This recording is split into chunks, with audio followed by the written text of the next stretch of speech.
my name is Dylan Llewellyn. I'm an exercise physiology student at Plymouth State University. In this video, we're going to discuss movement preparation, which is basically just a fancy way to say a warm-up for an exercise program, either aerobic endurance or strength and power. And it's really important to have a strong warm-up because we're going to focus on the core here and the transverse abdominis, which is going to help with our posture, it's going to help with our core stabilization, and it's going to help with our balance.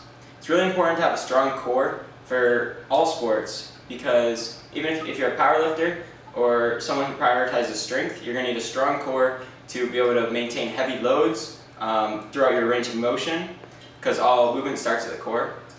Also going to need to have a strong core if you're someone who participates in endurance sports. So whether you're running, biking, Nordic skiing, you're going to really need to prioritize that strong core for the later stages of your race or your event in order to prioritize maximum efficiency and economy. We're also going to need to have a strong core for the regular population because most adults spend most of their day in sedentary positions, sitting or laying down. This causes kind of like a reverse hypertrophy effect where some muscles like your abdominal muscles and your hip flexors are going to actually degenerate and they're going to lose strength. So we're just trying to return the human body back to maximum functioning and maximum strength so that it can support its own body movements and functions. So this exercise program was taken from Mark Vestigin's book Core Performance, and there's 9 exercises right here for our warm-up, and they're going to prioritize not only a stretch but a contraction during the stretch phase. This will cause muscle memory, so your muscles are going to do a better job of remembering the stretch, and it's going to be a little bit more beneficial than standard static stretching because it's going to heat those muscles up, it's going to warm you up. You don't want a static stretch with cold muscles, so this is really going to help us get ready for our main exercise. It's also important to note that this is actually going to be included in part of our workout. It's called a warm-up, but we're going to be working those muscle groups, we're going to be gaining strength, we're going to be gaining mobility. And so the 9 exercises we're going to go over today are going to focus mainly on the core, like I said, and the trunk and stability. But we're going to progress to about 5 to 10 reps. So if you can do 5 to 10 reps of each of these exercises a couple days a week before your main activity, you're going to see big benefits in posture, stabilization, and performance. Alright, so first exercise is a pretty simple one. It's the hip crossover. So we're going to lay on the ground. We're going to lay in a T position with our shoulders, our butt, our back on the ground. And we're going to pick up our knees at a 90-degree angle. And we're just going to take them 90-degree angle. You're going to put your feet on the ground. So the feet are going to maintain contact. And I'll do 4 here just to show. But you're going to keep your back on the ground and you're going to bring your knees all the way down to the ground. Return to the start. And do the same thing going in the opposite direction. Really maintaining connection to the ground with your shoulders.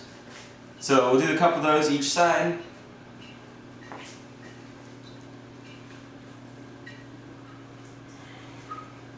So once you've progressed through that and that feels comfortable, we can move on and we're going to pick our feet off the ground. So you're going to be at 90 degrees. And it's the same motion, maintaining contact. You're going to really feel this in your lower back. You're going to want to stabilize your core here. So really just focus on maintaining good posture, keep a good flat back, and tight core.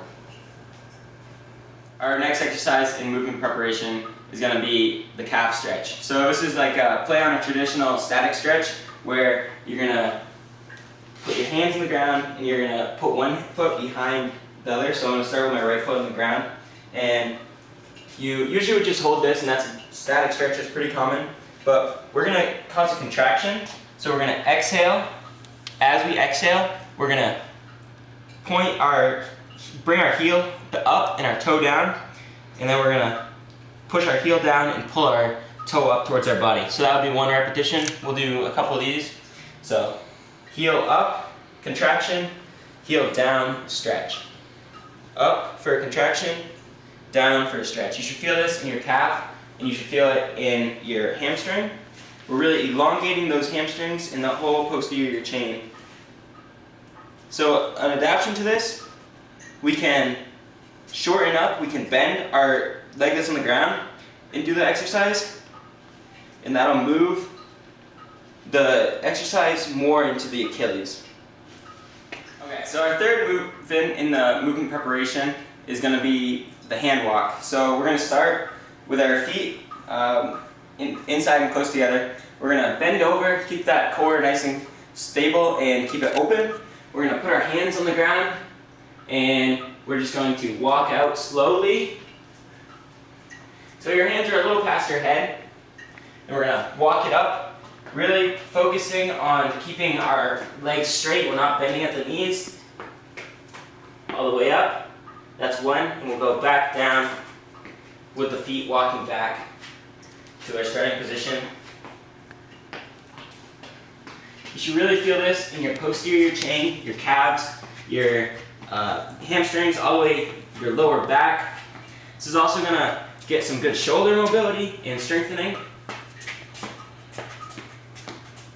Really focusing on keeping those knees straight. So you're going to do 5 to 10 repetitions of that. Our fourth movement preparation is the hamstring stretch. This is also known as anterior reach. So you're going to choose a leg. So I'll start with my left leg. And you really want to have, so start open chest, tight core. Be able to draw a straight line from your shoulders, head, and all the way down through your body to your heels. And so we're going to just lean back, keeping that straight line from your shoulders back to your back heel. So you're flat, you should be able to touch your toe. And you're going to return to the starting position. We'll do that alternating legs. Nice straight line.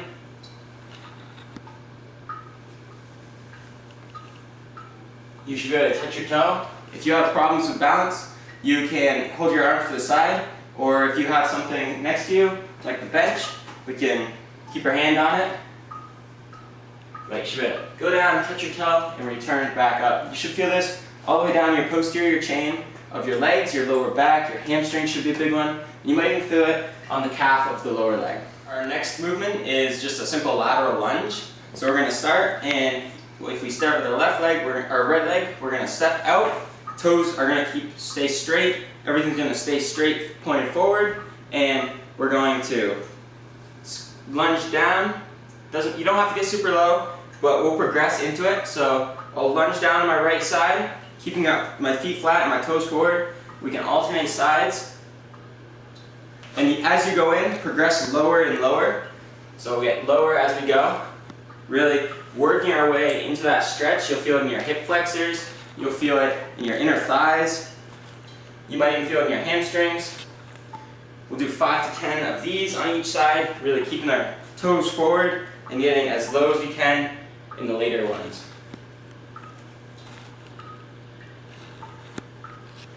Our next movement is the forearm forward lunge, which is a modified version of the world's greatest stretch. So we're going to start by, we're going to keep our feet together, we're going to step back, and then we're going to place our hands on the ground. Our left hand should be outside of our front foot, and our right hand will also be outside.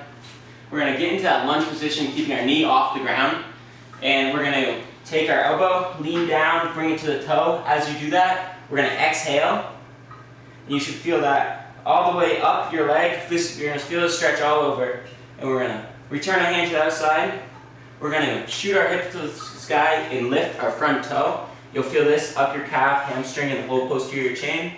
And that was one repetition on one side. We'll step forward, put our hands back. We'll do the same thing on the other side. Bring that right elbow into the heel. Exhale. Return it. Toe up. And you'll continue that for 5 to 10 repetitions on each side. You should really feel that in the hamstrings. You should feel it in the groin, the hip flexors, and the lower back. It's a good stretch for all-around mobility. We have a backwards lunge with a twist. So this is a simple one. We're going to step back in our lunge. We're going to lunge down in that lunging position. And we're going to take our upper body, and we're just going to twist it in the way of the up, the leg that's up. So I'm going to twist to my left, all the way back. You're going to feel this in your hip flexor on the opposite side. You're going to feel it in your core. You're going to feel it in your quad on the opposite side. And we'll just do, once you're done that, we'll move up, step back with the other leg, and do the same thing on the other side, really working into that twist. Hold it for a couple seconds. And we'll go through a couple of those. Really focus on squeezing your glutes here. That'll help you get the stretch in your hip flexor, which is a very overlooked part of the body. That gets, when you sit a lot, it's going to become tight and shortened. So we're really just trying to elongate that and return to healthy hip flexor. Our 8th movement is going to be a drop lunge. So what we're going to do on the drop lunge is we're going to face forward, and we're going to we'll start with our right leg, we'll take it, and we're going to place it about 2 feet behind the left of the front leg. We're going to have our toe pointing our front heel, and we're going to try to reorganize so that our hips and our shoulders are facing the same direction as our front toe. And then we're going to start the movement by dropping back with the hips. We're going to drop back and down, and we're going to feel that in the quad, we're going to feel it in the glutes, and then we're going to power up off the left leg, off the front leg. And that would be 1 repetition. So now return to the start, and we'll do it the other side with our right leg forward. Remember, twist so that your hips and your shoulders are facing the same direction as your front toe. And then we're going to go down, feeling that stretch, and then power up. We'll do a couple of those each side. You should really feel that in your front quad and your glutes.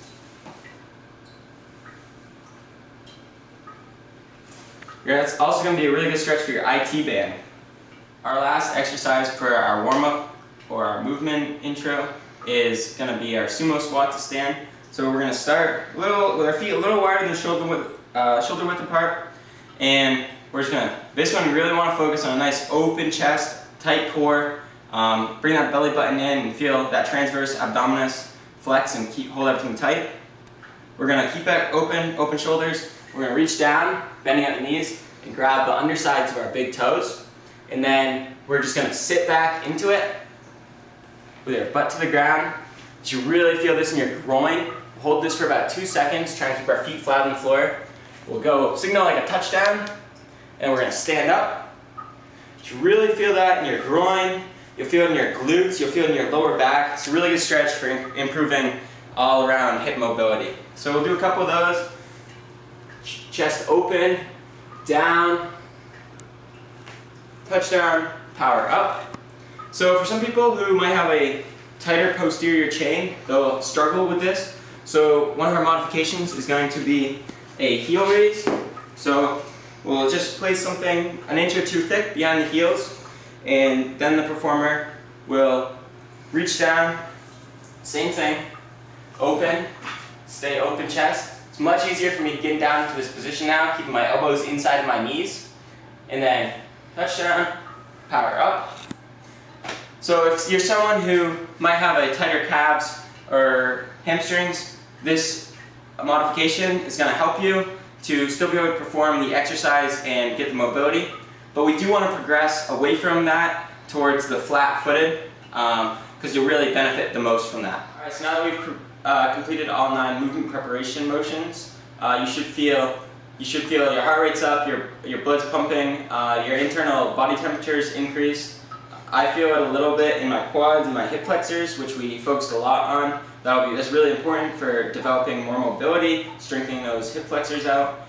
And now it's not just a warm-up, it's also part of your exercise. You're feeling, you got your muscles a little fatigued, you got yourself a little bit more workout than if you had just gone straight into whatever your activity is, whether it's endurance training or powerlifting.